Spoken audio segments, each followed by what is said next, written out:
Alhamdulillah. Alhamdulillahilladzi bi ni'matihi tatimmus shalihat. Asyhadu an la ilaha illallah wahdahu rabbi la syarika lah. Wa asyhadu anna Muhammadan abduhu wa rasuluhu alladzi la nabiyya ba'dah. Amma ba'du. Alhamdulillah, segala puja dan puji hanya milik Allah subhanahu wa ta'ala.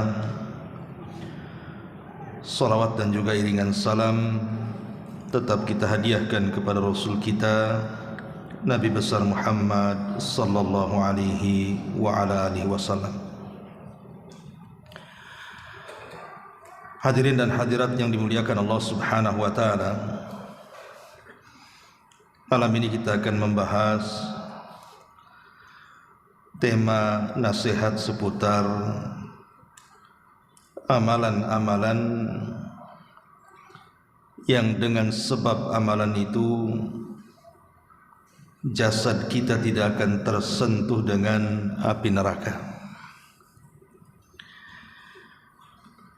Ma'asyiral muslimin wal muslimat rahimani wa rahimakumullah. Di dalam Al-Quranul Karim banyak peringatan dari Allah subhanahu wa ta'ala tentang neraka. Seperti Allah subhanahu wa ta'ala mengatakan, wattaqun naral lati u'iddat lil kafirin. Takutlah kalian kepada neraka yang telah diperuntukkan untuk orang-orang kafir. Dan Allah juga mengatakan fa'anzartukum naran taladha. Aku peringatkan kalian dari neraka yang menyala-nyala. Dan Allah juga berfirman dalam ayat yang lain, fattaqun naral lati waquduhan nas wal hijarah u'iddat lil kafirin. Takutlah kalian kepada neraka yang bahan bakarnya adalah manusia dan bebatuan, dan itu dipersiapkan untuk orang-orang kafir. Dan juga Allah subhanahu wa ta'ala berfirman, ya ayyuhalladzina amanu qu anfusakum wa ahlikum nara. Wahai orang-orang yang beriman, jagalah diri kalian dan keluarga kalian dari api neraka. Artinya Al-Quran di banyak ayatnya senantiasa mentahdzir, memperingatkan tentang neraka ini. Kenapa demikian? Karena tidak ada manusia yang sanggup masuk neraka walaupun hanya sekali celupan. Ingat hadis Nabi SAW ketika didatangkan seorang laki-laki yang ketika di dunia laki-laki ini adalah orang yang paling nikmat, tidak pernah merasakan keperitan dunia, mulai dari lahir sampai mati senang saja hidupnya. Tapi ditakdirkan laki-laki ini termasuk penghuni neraka. Akhirnya Allah subhanahu wa ta'ala celupkan satu kali celupan di neraka. Kemudian Allah tanya, hal marra bika min ni'amin qat? Apakah masih teringat kelezatan-kelezatan yang pernah kau lalui walaupun sedikit? Maka dia mengatakan, tidak ya Rabb. Bayangkan satu celupan menghilangkan memori kenikmatan yang pernah dilalui selama di dunia. Padahal seperit apapun azab di dunia ini masih kita bisa bayangkan. Pernah senang itu masih bisa kita bayangkan. Tapi orang yang pernah dicelupkan di neraka itu tidak akan pernah bisa membayangkan kenikmatan yang pernah dirasakannya. Dari sini menunjukkan bahwa ngeri sekali orang masuk neraka itu baru satu kali celupan. Macam mana pula orang yang sehari, 2 hari, setahun, 2 tahun, bagaimana pula dengan orang-orang yang dikekalkan di dalamnya. Makanya Al-Quran bagaimana mensifati orang-orang yang beriman yang takut kepada neraka. Allah Subhanahu wa taala mengatakan wa yarjuna rahmatahu wa yakhafuna adzabah. Orang-orang yang beriman mereka senantiasa mengharap rahmat Allah dan senantiasa takut dari azab Allah Subhanahu wa taala. Dan Allah juga mengatakan walladzina hum min adzabi rabbihim musyfiqun, dan orang-orang yang mereka dengan azab Rabb mereka sangat dan teramat sangat takut. Bahkan saking neraka ini menakutkan, ikhwatu fiddin, Nabi SAW selalu mengajarkan doa kepada kita agar kita senantiasa isti'adzah, berlindung kepada Allah dari azab neraka ini.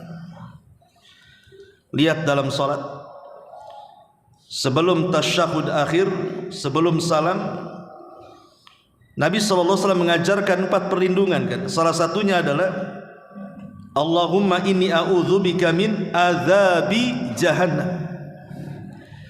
Ya Allah, aku berlindung kepadamu dari azab jahannam. Itu kita baca setiap salat. Pada tasyahud akhir itu, baik salat sunnah atau salat wajib. Bahkan Nabi SAW juga dalam hadis Anas bin Malik radhiyallahu an senantiasa membaca doa Rabbana atina fid dunya hasanah wa fil akhirati hasanah wa qina adzabannar, wa qina adzabannar.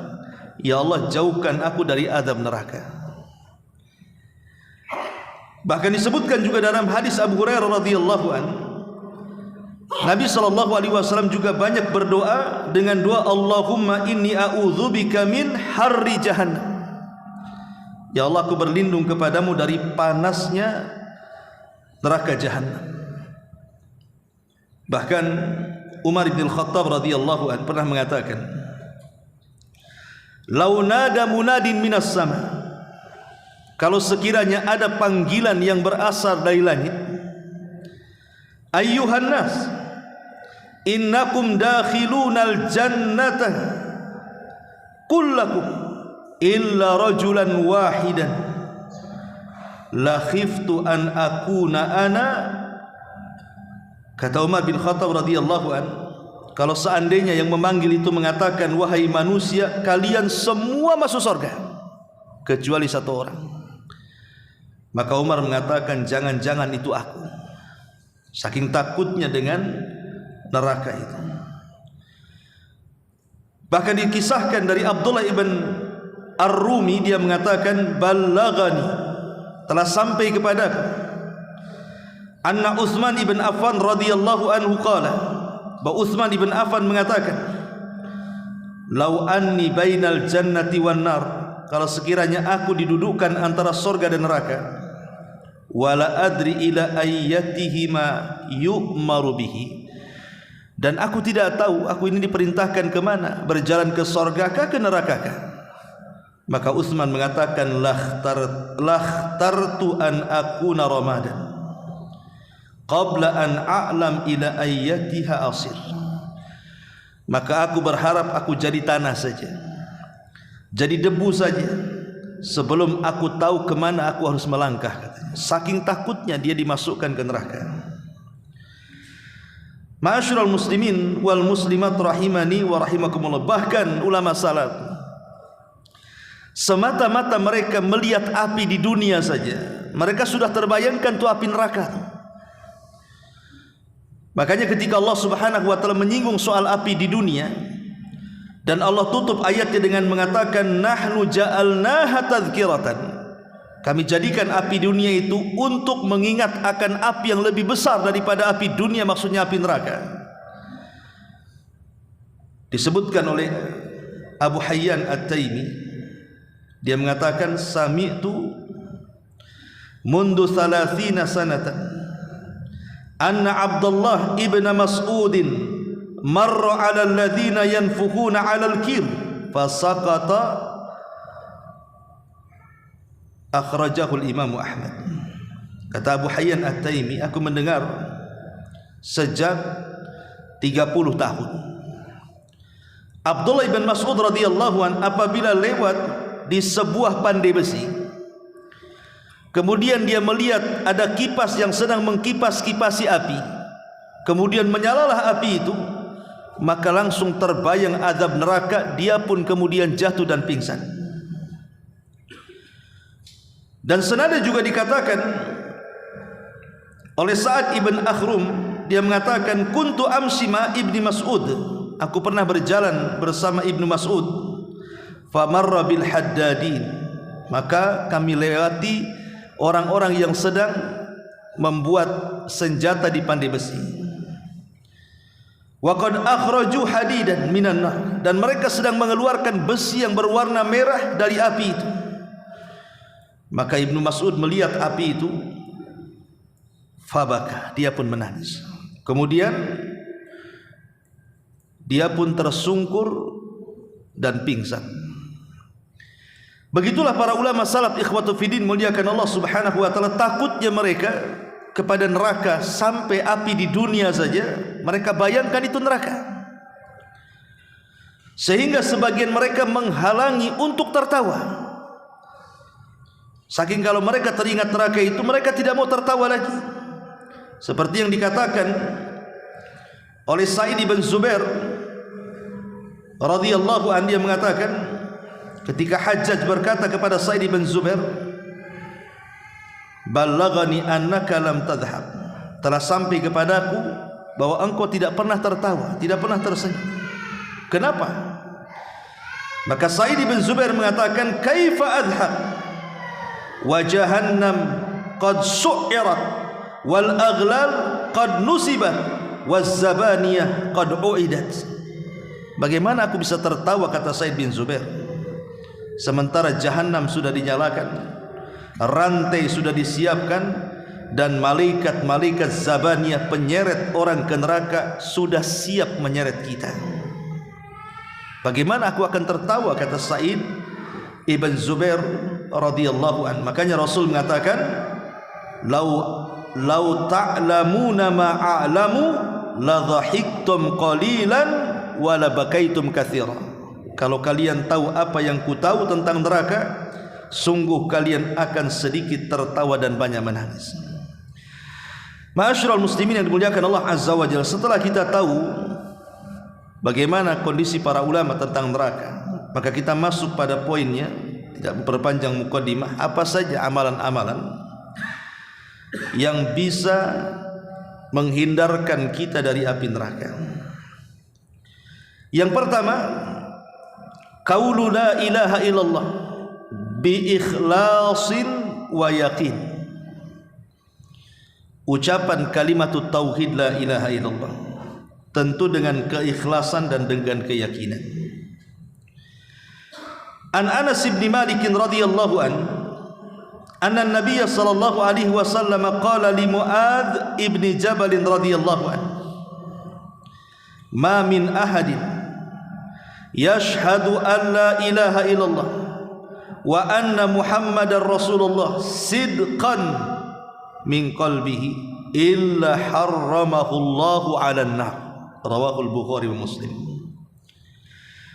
Dari Anas bin Malik radhiyallahu an, Nabi sallallahu alaihi wasallam berkata kepada Muadz, tidaklah seseorang bersaksi bahwa tidak ada sesembahan yang berhak disembah kecuali Allah, dan bersaksi bahwa Muhammad adalah utusan Allah, sidqan min qalbihi, dengan penuh kejujuran dalam hatinya, illa kecuali harramahullahu alaihin nar, Allah haramkan padanya neraka.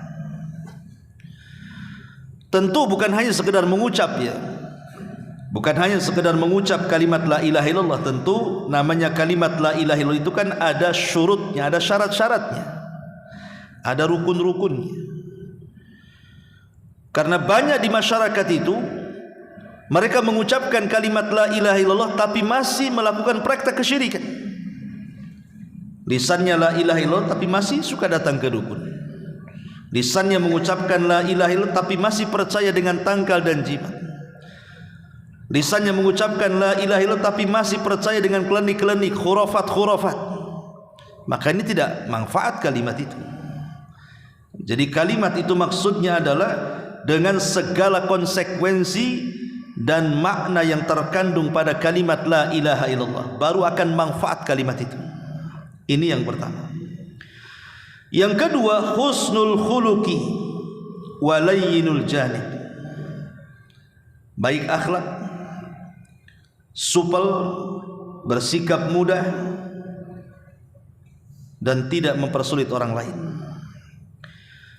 Disebutkan dalam sebuah hadis yang dikeluarkan Imam Tirmidzi dari Abdullah bin Mas'ud radhiyallahu anhu, Rasulullah SAW bersabda, "Ala ukhbirukum, maukah ku habarkan kepada kalian," kata Rasul, "biman yahrumu 'alan nar, sesiapa yang Allah haramkan padanya masuk neraka, au biman tahrumu 'alaihin nar, atau sesiapa yang diharamkan padanya api neraka."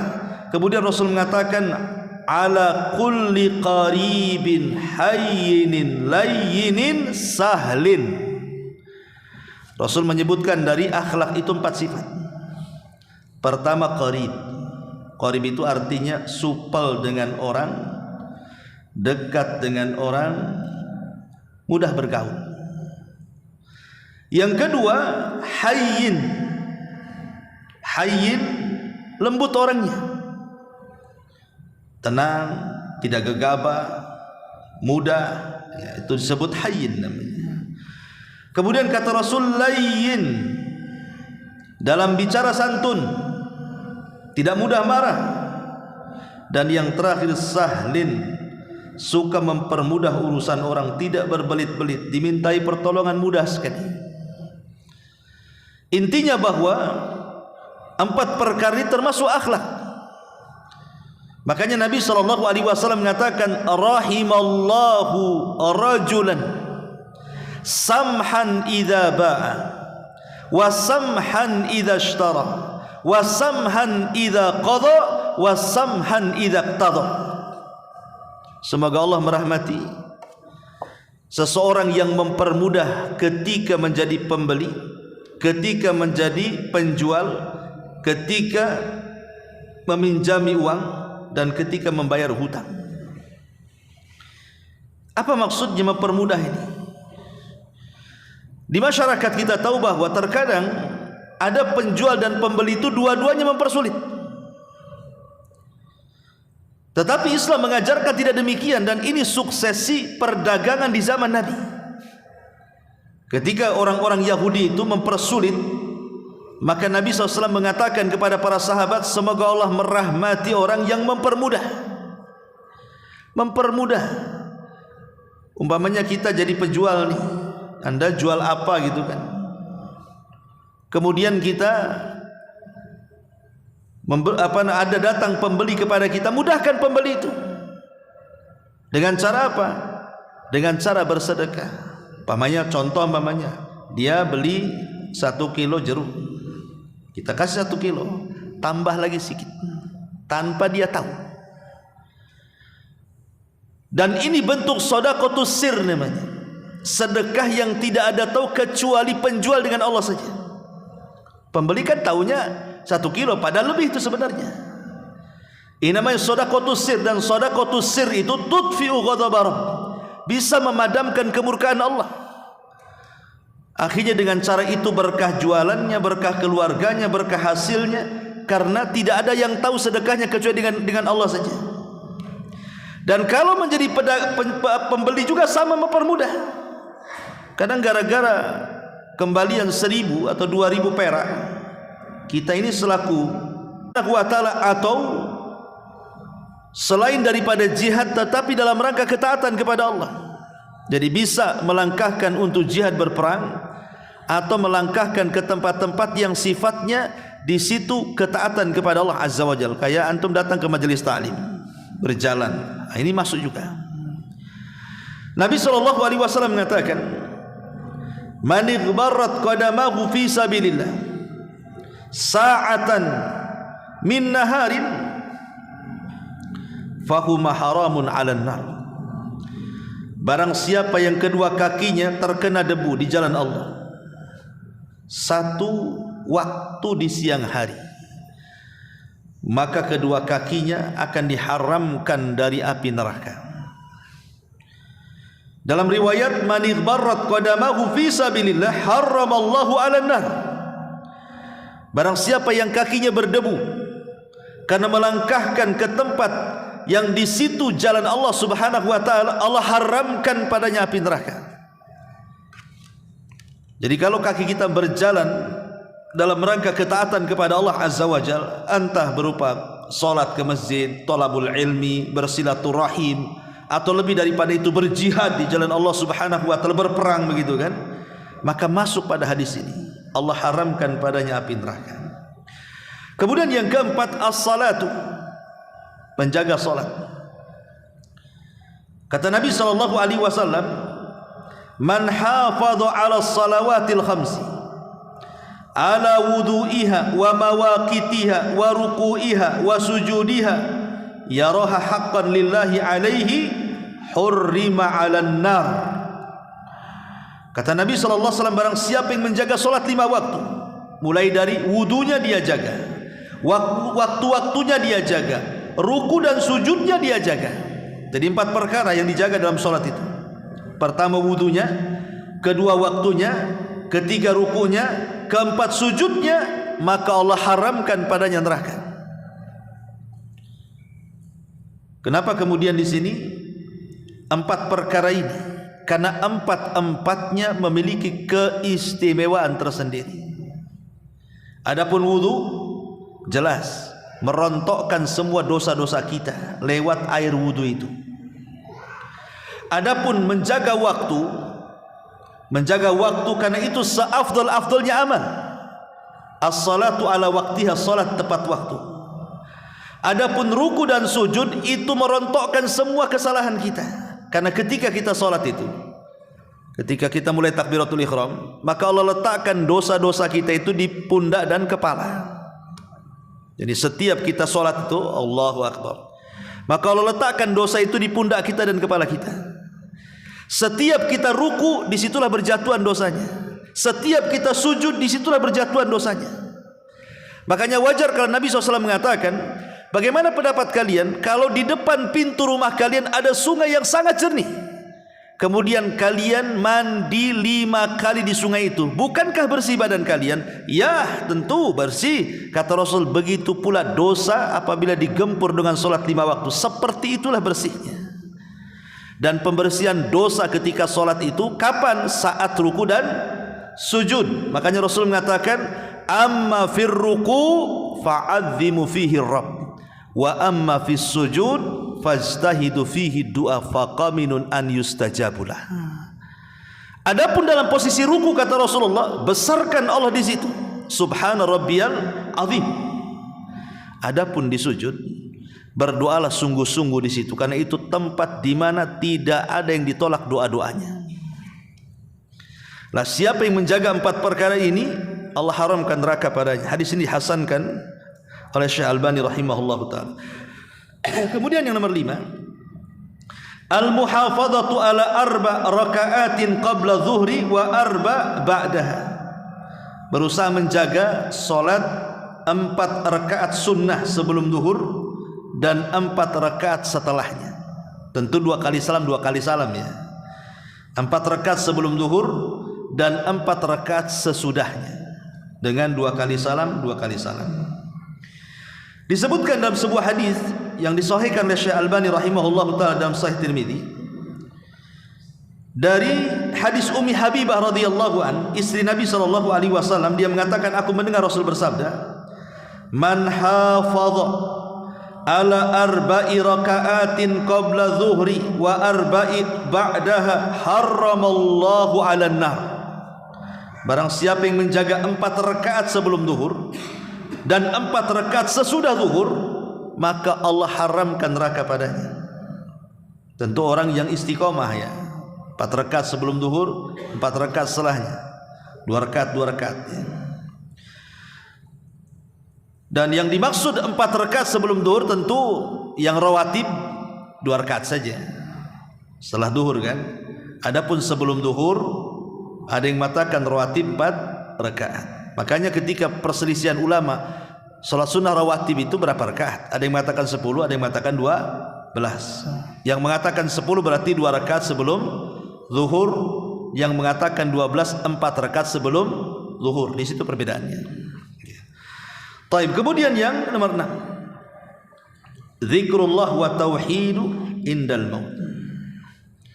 Senantiasa berzikir kepada Allah dengan zikir tauhid la ilaha illallah saat menjelang kematiannya. Disebutkan dari hadis Abi Hurairah radhiyallahu anhu dan Abi Sa'id Al-Khudri radhiyallahu anhuma annahuma syahida ala Rasulillah sallallahu alaihi wasallam qala, keduanya menyaksikan Rasul bersabda, idza qala al-'abdu, apabila seorang hamba, ini anjuran bagi orang yang sedang sakit parah ya. Kalau ada saudara kita yang sedang sakit parah gitu kan, antum kasih amalan ini sama dia. Kasih amalan ini sama dia. Suruh dibaca. Apa amalannya? Idza qala al-'abdu, apabila seorang hamba mengucapkan la ilaha illallah wallahu akbar, yaqulullahu azza wa jal, maka Allah akan membalas dan mengatakan sadaqa abdi, hambaku telah benar, la ilaha illa ana wa ana akbar. Jadi apabila seorang hamba mengucapkan tidak ada sembahan yang berhak disembah kecuali Allah, Allah maha besar, maka Allah akan mengatakan hambaku telah benar, karena memang tidak ada sembahan yang berhak disembah kecuali aku, dan aku adalah maha besar. Wa idza qala al-'abdu la ilaha illallah wahdah, dan apabila seorang hamba mengucapkan tidak ada sembahan yang berhak disembah saja kecuali Allah saja, qala, maka Allah katakan sadaqa abdi, hambaku telah benar, la ilaha illa ana wahdi, karena tidak ada sembahan yang berhak disembah kecuali aku saja. Wa idza qala al-'abdu, apabila hamba mengucapkan la ilaha illallah la ilaha illallah la syarikalah, la ilaha illallah la syarikalah, qala sadaqa abdi la ilaha illa ana wa la syarikali. Dan apabila hambaku mengucapkan tidak ada sembahan yang berhak disembah kecuali Allah dan tidak ada sekutu baginya, maka Allah katakan telah benar hambaku, karena memang tidak ada sembahan yang berhak disembah kecuali aku, dan aku tidak punya sekutu. Wa idza qala al-'abdu la ilaha illallah lahul mulku wa lahul hamdu, qala sadaqa abdi la ilaha illa ana lil al-mulku wa liyal hamdu, liyal mulku wa liyal hamdu. Apabila hambaku mengatakan tidak ada sembahan yang berhak disembah kecuali Allah, bagi dia kerajaan dan pujian, maka Allah mengatakan telah benar hambaku, memang tidak ada sembahan yang berhak disembah kecuali aku, dan aku punya kerajaan dan aku punya pujian. Wa idza qala al-'abdu la ilaha illallah wa la haula wa la quwata illa billah, qala sadaqa abdi la ilaha illa ana wa la haula wa la quwata illa bi. Apabila hambaku mengatakan tidak ada sembahan yang berhak disembah kecuali Allah, tidak ada daya dan kekuatan kecuali Allah, maka Allah katakan telah benar hambaku, karena tidak ada sembahan yang berhak disembah kecuali aku, dan tidak ada daya dan kekuatan kecuali semua milikku. Kemudian di ujung hadis kata Rasulullah, man razaqahunna inda mautihi, kalau dia membaca zikir-zikir ini kemudian Allah takdirkan dia mati, lam tamassahun nar, maka neraka tidak akan menyentuhnya. Ya, jadi ini amalan ini kasih sama orang-orang yang sakit atau kita sedang sakit. Apa saja coba? La ilaha illallah Allahu akbar, 1. La ilaha illallah wahdah, 2. La ilaha illallah la syarikalah, 3. La ilaha illallah lahul mulku wa lahul hamdu, 4. Dan yang terakhir, yang kelima, la ilaha illallah wa la quwata illa billah. Ini 4 kalimat, 5 kalimat. La ilaha illallah wallahu akbar, la ilaha illallah wahdah, la ilaha illallah la syarikalah, la ilaha illallah lahul mulku wa lahul hamdu, la ilaha illallah wa la haula wa la quwata illa billah. 5 kalimat apabila dibaca bagi orang sakit dan Allah takdirkan dia meninggal. Apa kata Rasul? Neraka tidak akan menyentuhnya. Ini yang nomor 6. Yang nomor 7. Dan hadis ini disahihkan oleh Syekh Albani rahimahullah ta'ala dalam Sahih Al-Jami. Yang nomor 7, al-buka min khasyatillah wal hirasatu fi sabilillah. Menangis karena takut kepada Allah. Kemudian dia tidak tidur dan terjaga dalam rangka di jalan Allah. Dari Abdullah ibn Abbas radhiyallahu anhuma, Rasul mengatakan, ainani la tamassahuman nar. Ada dua mata, kata Rasul, tidak akan disentuh api neraka. Ainun bakat min khasyatillah wa ainun batat tahrusu fi sabilillah. Dua mata yang senantiasa menangis karena takut kepada Allah, dan mata lainnya dia senantiasa terjaga dan tidak tidur karena di jalan Allah. Kita ingat hadis tentang sab'atun yudhilluhumullahu fi dhilli. Ada 7 kelompok yang akan mendapatkan naungan arsy di hari yang tidak ada naungan kecuali naungan Allah. Siapa 7 orang itu? Salah satunya apa? Wa rajulun dzakarallah khaliyan fafadat aina. Seorang laki-laki yang bangun di tengah malam, kemudian dia mengingat Allah sampai dia menangis karena takut kepada Allah Azza wa Jalla. Itulah namanya ainun bakat min khasyatillah. Mungkin antum baca Quran, ketika sholat kemudian terlintas ayat-ayat azab, antum menangis. Atau antum merenung dosa-dosa antum, takut masuk neraka, kemudian menangis. Pokoknya intinya adalah mata yang senantiasa takut karena Allah Subhanahu wa ta'ala. Dan yang kedua, orang-orang yang menjaga di jalan, seperti orang-orang Gaza tuh, hari ini. Mana bisa tidur mereka? Hari-hari mereka digempur oleh tentara Zionis. Mereka berada di ribat. Mata-mata mereka tidak akan disentuh neraka karena mereka berada di ribat masalahnya. Ini juga yang nomor 7. Kemudian yang nomor 8, ghaddul basar, berusaha menundukkan pandangan kepada yang diharamkan Allah Azza wa Jalla. Nabi SAW mengatakan dalam hadis yang disahihkan oleh Syekh Albani dalam kitabnya As-Sahihah, salasatun la tara a'yunuhumun nar. 3 manusia engkau tidak akan melihat mata-mata mereka di neraka. Ainun harasat fi sabilillah, mata yang senantiasa terjaga di jalan Allah. Wa ainun bakat min khasyatillah, mata yang senantiasa menangis karena takut kepada Allah. Wa ainun, di sini syahidnya, ghadat an maharimillah, mata yang senantiasa menundukkan pandangan dari hal-hal yang diharamkan Allah. Dia senantiasa menundukkan pandangan, dia tidak mau melihat yang diharamkan Allah Azza wa Jalla. Nampak ada khamr, dia palingkan. Nampak ada aurat, dia palingkan. Apapun yang diharamkan Allah, dia akan berusaha memalingkan matanya. Kemudian yang nomor 9, as-sabru ala faqdil walad, sabar ketika kehilangan anak. Mungkin baru melahirkan meninggal, atau mungkin sudah besar tapi belum balik meninggal. Maka kalau kita sabar, kata Nabi SAW, la yamutu li ahadin minal muslimin thalathatun minal waladi fatamassakun nar illa tahillatal qasami, muttafaqun alaih. Seorang muslim yang ditinggal mati 3 orang anaknya, niscaya tidak akan disentuh api neraka kecuali hanya sekejap. Ada yang mengatakan takhillah al-qasam di sini artinya kecuali hanya lewat di titian saja. Bahkan dalam riwayat yang lain Nabi SAW mengatakan, faqalat imra'atun inda Rasul SAW, ya Rasulullah awithnan, qala awithnan. Rasul kau menyebutkan 3 anak yang meninggal, bagaimana kalau 2? Apa juga sama? Kata Rasul, ya 2 pun sama. Bagaimana kalau 1? Ya sama 1 juga.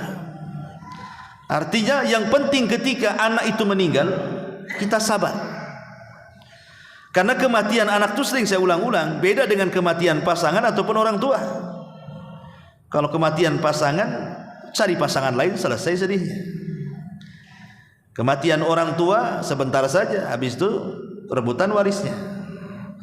Tapi kematian anak ini tidak bisa digantikan. Tidak mungkin kita mengambil anak orang.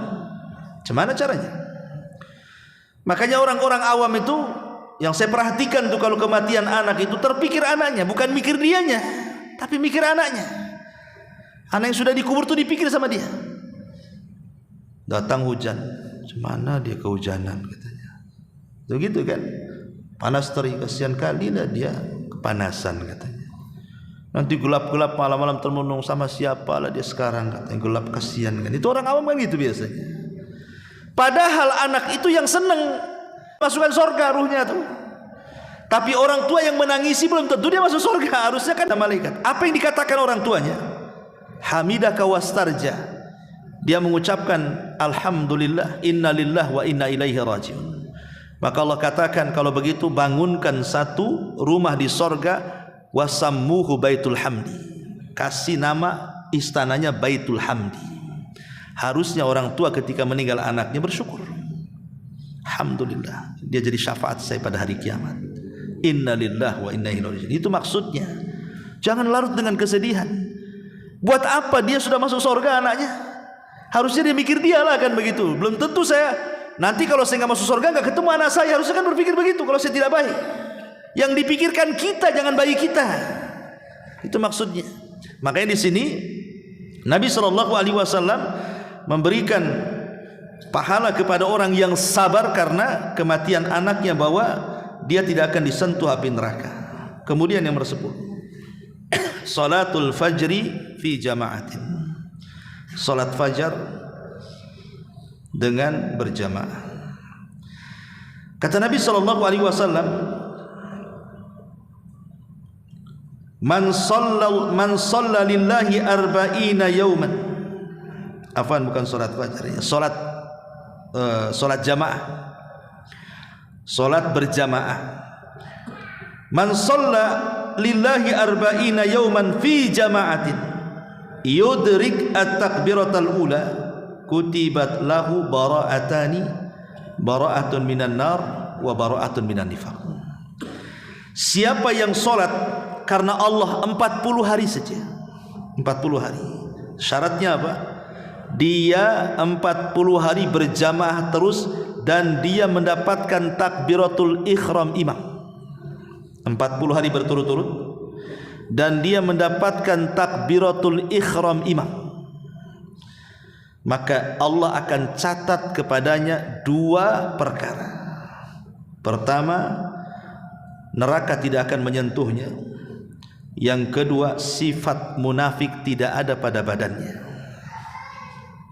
tidak punya sifat nifak, dan neraka tidak akan menyentuhnya. Syaratnya tadi 40 hari berturut-turut salat berjamaah dan dia tidak ketinggalan takbiratul ihram imam. Ya, ini yang nomor 10. Kemudian yang nomor 11 baru salat fajar dan salat asar terbiasa pada waktunya. Salat fajar dan salat asar terbiasa pada waktunya. Karena dua salat ini disebut salat wusta. Nabi SAW mengatakan, la yalijinnah man shalla qabla tulu'i syamsi wa qabla ghurubiha. Tidak akan disentuh api neraka orang yang salat sebelum terbit matahari alias fajar dan sebelum terbenam matahari alias asar. Ketika Allah Subhanahu wa taala berfirman dalam surah Al-Baqarah, hafidhu 'alas salawati was salatil wusta. Jaga oleh kalian 5 waktu salat, terutama salat wusta. Wusta dalam bahasa Arab itu artinya tengah-tengah. Tapi wusta dalam ayat ini maksudnya salat yang paling mulia, yang paling tinggi. Sebagai Allah mengatakan, wa ja'alnakum ummatan wasata, dan kami jadikan kalian umat yang wasat, artinya yang tinggi melebihi umat-umat yang lainnya. Jadi salat wusta itu salat yang mengungguli salat-salat yang lainnya.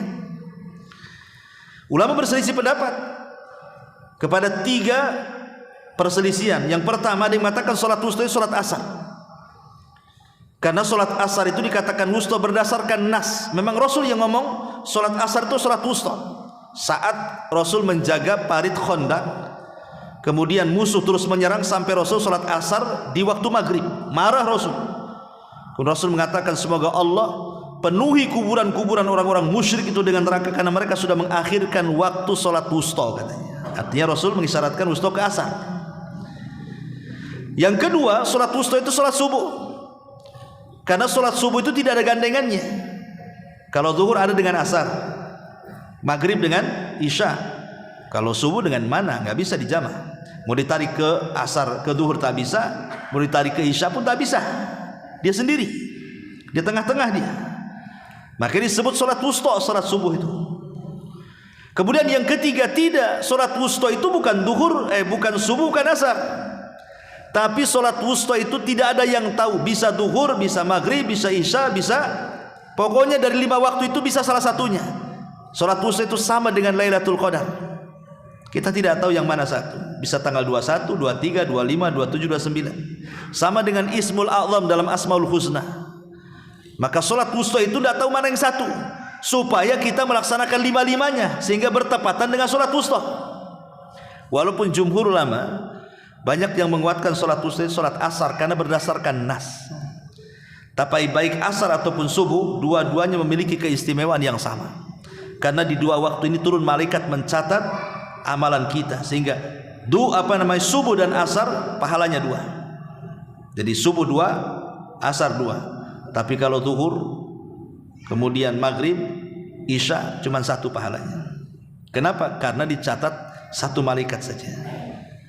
Kalau asar dan subuh dicatat 2 malaikat, malaikat malam dan malaikat siang. Ini yang ke-11. Yang ke-12, salatu ithnai asyrata raka'atan, menjaga salat rawatib yang 12. Kata Nabi sallallahu alaihi wasallam, "Man shalla fi yaumin ithnatai asyrata raka'atan, harramallahu lahmahu 'alan nar." Barang siapa yang salat pada satu hari itu 12 rakaat, maka Allah Subhanahu wa taala haramkan dagingnya dari neraka. Kata Anas bin Malik ketika aku mendengar hadis ini, wallahi ma taraktuhunna abada. Aku tidak pernah meninggalkan 12 rakaat itu. Kata Anas bin Malik. Ya. Maksudnya 12 rakaat itu apa? 4 rakaat sebelum zuhur, 2 rakaat setelahnya, 2 rakaat setelah maghrib, 2 rakaat setelah isya, 2 rakaat setelah sebelum subuh. Itu maksudnya 12 rakaat itu. Kemudian yang nomor 13, as-saharu fi sabilillah. Sahar itu artinya tidak bisa tidur karena berjaga-jaga di jalan Allah Subhanahu wa taala. Seperti orang yang berada di perbatasan ribat gitu ya. Rasul mengatakan, hurrimat ainun 'alan nar, diharamkan mata dari neraka, sahirat fi sabilillah, yang dia terjaga karena di jalan Allah Azza wa Jalla. Kemudian yang nomor 14, al-mu'min billahi wal muhibbu lahu, orang yang menanamkan keimanan kepada Allah dan berusaha mencintai Allah Azza wa Jalla. Dari Anas bin Malik radhiyallahu an, kata Rasul, "Thalathun man kunna fihi hurrima 'alan nar." 3 perkara kalau ada pada seseorang diharamkan padanya neraka. Kemudian Rasul mengatakan, imanun billah, pertama beriman kepada Allah, wa hubbullah, kemudian cinta kepada Allah, kemudian yang ketiga, wa an yulqa finnar fayuhraku ahabbu ilaihi min an yarji'a fil kufri, dilempar ke dalam neraka, dilempar ke dalam api lebih baik dibandingkan kembali kepada kekufuran. 3 perkara ini, pertama beriman kepada Allah, cinta kepada Allah, dan lebih baik dilempar ke dalam api dibandingkan balik kepada kekufuran, murtad dan begitu seterusnya. Kemudian juga yang nomor 15, bertaubat.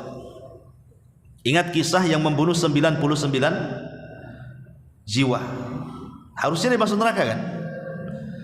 Tetapi karena taubatnya tidak jadi masuk neraka dia. Padahal akhirnya dia membunuh bukan 99 jiwa, digenapkan pula 100 dia bunuh tuh. Tapi karena terus dia ingin bertobat kepada Allah, kemudian dia bertanya kepada orang alim, kemudian dituju supaya dia berangkat ke sebuah tempat yang banyak orang solehnya, tapi Allah takdirkan di tengah jalan meninggal. Datang dua malaikat azab dan rahmat. Kata malaikat azab, dia bagian, dia sudah membunuh 100 jiwa, pantas masuk neraka. Kata malaikat rahmat, oh tidak, dia sudah ada niat tobat, ini untukku, pantas masuk surga. Akhirnya tarik-tarikan ruh ini, maka Allah utus malaikat hakim untuk memutuskan. Kata malaikat hakim ini, kisu bainal ardaini, gini saja, ukur saja di antara dua bumi itu, lebih dekat kemana? Lebih dekat kepada yang dituju dari desa yang banyak orang solehnya, ataukah lebih dekat kepada orang alim yang ia bertanya bagaimana cara tobatnya? Sebenarnya dia itu belum jauh dari tempat orang alim yang bertanya. Sebenarnya dia itu layak masuk neraka, tapi karena rahmat Allah lebih luas dibandingkan murkanya, dilipat bumi sama Allah, didekatkan ke desa orang soleh itu mana. Lihat bagaimana rahmat Allah Azza wa Jalla lebih mendahului kemurkaannya. Baru ada niat taubat saja sudah, karena keikhlasannya masuk surga. Luar biasa. Kemudian juga as-sadaqah, bersedekah, yang nomor 16. Maksudnya sedekah yang rutin, bukan sekali-kali, ya. Kata Nabi SAW, fattaqun nar walau bisyikki tamr. Takutlah kalian kepada neraka walaupun hanya sedekah dengan separuh kurma. Bersedekah dengan separuh kurma itu kan gak ada artinya, tapi kalau terus-terusan lama-lama ada artinya. Kita biasa memangnya sedekah tidak banyak-banyak lah, 1.000, 2.000 perak, tapi terus-terusan, ya. Nampak ada kotak masuk, nampak ada kotak, terus seperti itu. Kemudian juga yang nomor 17, as-saum, berpuasa, puasa sunnah. Entah Senin Kemis, ya entah Ayamul Bid, entah Daud. Kata Nabi SAW, man shoma yauman fi sabilillah, ba'adallahu wajhahu anin nar sab'ina kharifah. Barang siapa yang berpuasa satu hari saja di jalan Allah, maka Allah akan jauhkan wajahnya dari api neraka sejauh 70 tahun perjalanan. Kalau antum jalan jangan berhenti 70 tahun sampai di mana. Itulah jauhnya kita dari neraka. Kemudian juga al-istiqamatu ala dinillah, berusaha istiqamah. Istiqamah di jalan Allah Subhanahu wa taala. Dan ini berdasarkan firman Allah Azza wa Jalla, innal ladzina qalu rabbuna Allah tsumma istaqamu tatanazzalu alaihimul malaika alla takhafu wa la tahzanu wa abshiru bil jannah allati kuntum tu'adun. Orang-orang yang mengatakan Rabbuna Allah, Rabb kami Allah, kemudian istiqamah, maka malaikat akan turun menghabar gembirakan kepada dia, jangan takut, jangan sedih, karena Allah sudah sediakan surga. Artinya nggak mungkin masuk neraka. Kemudian juga talabul ilmi, seperti antum ini talabul ilmi. Nabi SAW mengatakan, man salaka tariqan yaltamisu fihi ilman sahhalallahu bihi tariqan ilal jannah. Siapa yang berjalan dalam rangka mencari ilmu agama, Allah mudahkan jalannya ke surga, bukan ke neraka. Kemudian yang selanjutnya binaul masajid, membangun masjid. Jelas, kalau siapa yang membangun masjid, Allah bangunkan satu istana di surga. Tidak mungkinlah antum masuk neraka istananya dibiarin. Jadi istana itu siapa kalau begitu kita sudah bangun, ya. Makanya kemudian Rasul mengatakan, man bana masjidan yabtaghi bihi wajha Allah, banallahu lahu mithlahu fil jannah. Siapa yang membangun masjid dalam rangka mengharap wajah Allah, Allah bangunkan yang semisalnya di sorga. Maksudnya Allah bangunkan istana di sorga. Kalimat yabtaghi bihi wajah Allah artinya betul-betul karena Allah. Ingat dulu ada seorang khalifah, dia ingin bangun masjid, dan dia syaratkan pembangunan itu dananya semua dari dia. Tidak boleh ada orang yang nyumbang, dia semua, karena dia mau kasih nama masjidnya nama dia. Mulailah akhirnya dipanggil, mulai dari arsiteknya, tukang borongnya, tukang-tukangnya semua dipanggil. Kemudian diwanti-wanti sama sang khalifah ini, aku mau buat masjid. Ingat, jangan ada satupun dana orang masuk ke masjid ini, karena masjid ini kalau sudah jadi akan saya kasih nama saya. Akhirnya mulailah dibangun masjid itu. Sudah jadi masjid itu, wah megah sekali. Mulailah kemudian papan nama dinaikkan atas nama dia. Masalahnya sang khalifah ini bermimpi. Dalam mimpinya, rupanya nama masjid itu bukan nama dia, tapi nama seorang ibu tua. Bangun dia. Ketika bangun dia ngomong sama prajuritnya, kau datang ke masjid yang saya bangun, tengok papan nama itu, masih atas namaku atau atas nama orang lain, katanya. Ditengok tak ada yang berubah. Ya. Alhamdulillah, kata khalifah. Besoknya mimpi lagi, gitu lagi, papan namanya berubah namanya. Akhirnya pas dia terjaga, dia ngomong lagi sama prajuritnya, kau datang lagi ke masjid itu, tengok, katanya. Masih namaku enggak, katanya. Masih ya khalifah. Sampai berturut-turut beberapa hari seperti itu. Akhirnya dia mengganggu mimpi itu dan mengatakan, cari nama wanita yang ada dalam mimpiku yang terpampang nama masjidku itu, katanya. Cari, ketemu wanita, rupanya wanita sudah tua, dan nenek-nenek, ya. Kemudian dipanggil sama khalifah, Nek, ada enggak kau nyumbang ke masjidku? Kata nenek, boro-boro makan aja sulit mau nyumbang pula, katanya. Yang benar saya balikin. Kata nenek, itu enggak ada. Terus didesak-desak. Akhirnya kemudian khalifah ini maksa, sebutkan nih sumbanganmu apa, saya balikan. Katanya itu tidak ada. Aku hari-hari lewat masjid ini dan saya kagumi masjidmu tuh. Cuman aku teringat satu saja, katanya. Jadi satu hari saya lewat, lah salah satu kuda untuk mengangkut bahan bangunan itu, dia terikat di sebuah pohon. Dia ingin minum. Masalahnya talinya terserimpet di kakinya, sehingga dia susah mau minum tuh, karena tergulung kakinya dengan tali itu. Mau minum tak bisa, mau minum tak bisa. Jadi kata wanita ini, aku kasihan. Aku dekati kuda itu, kemudian ku lepaslah tali itu, akhirnya dia bisa minum. Itu saja. Ya, kata sang khalifah, sini wahai prajurit, ganti papan nama itu, kasih atas nama wanita ini. Demi Allah, dia melakukan itu karena Allah, tapi aku melakukan karena manusia, kata. Nah, kan? Jadi maksudnya kisah ini artinya bahwa segala sesuatu itu harus karena Allah Subhanahu wa taala, gitu maksudnya. Bukan karena yang lainnya. Sekarang kan nggak ada yang membangun masjid muslimin tuh kasih nama saya. Jelas-jelasnya ngomong kasih nama saya. Kemudian juga al-mudawamatu ala tatahhur, senantiasa menjaga kebersihan ataupun kesucian. Ya, kalau bisa habis wudu batal wudu lagi, nanti batal wudu lagi, dia jaga betul. Dan ini lihat dari hadis Bilal bin Rabah, ketika Nabi SAW bertanya kepada Bilal bin Rabah, ya Bilal, samitu khosataka fil jannah, wahai Bilal, aku ketika masuk ke sorga, kok aku mendengar suara terompahmu di sorga, apa yang kau lakukan? Maka Bilal mengatakan, ma tawadda'tu wudu'an illa waqad shallaitu rak'atain. Tidaklah aku berwudu kecuali setelahnya aku melaksanakan 2 rakaat wudu. Dan Bilal terkenal orang yang menjaga kebersihan dan senantiasa berwudu. Kemudian juga al-iktsar minas sujud, memperbanyak sujud. Sujud kan macam-macam, ada sujud salat, sujud tilawah, sujud sahwi, sujud syukur, gitu ya. Kemudian juga al-hajjul mabrur, yang haji dengan tujuan karena Allah. Kemudian juga menyebar salam, memberi makan kepada fuqara wal masakin, bersilaturahim, dan salat di malam hari. Dan itu disatukan dalam satu redaksi hadis. Kata Rasul, afsus salam wa at'imut ta'am wa sallu bil laili wan nasu niyam tadkhulul jannata bis salam. Sebarkan salam, kasih makan, salat malam, maka kalian akan masuk surga dengan selamat.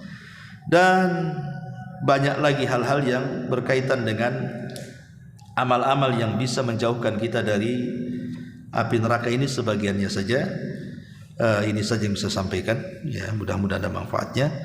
Kita tutup subhanaka wa bihamdika asyhadu an la ilaha illa anta astaghfiruka wa atubu ilaik. Allahu taala alam.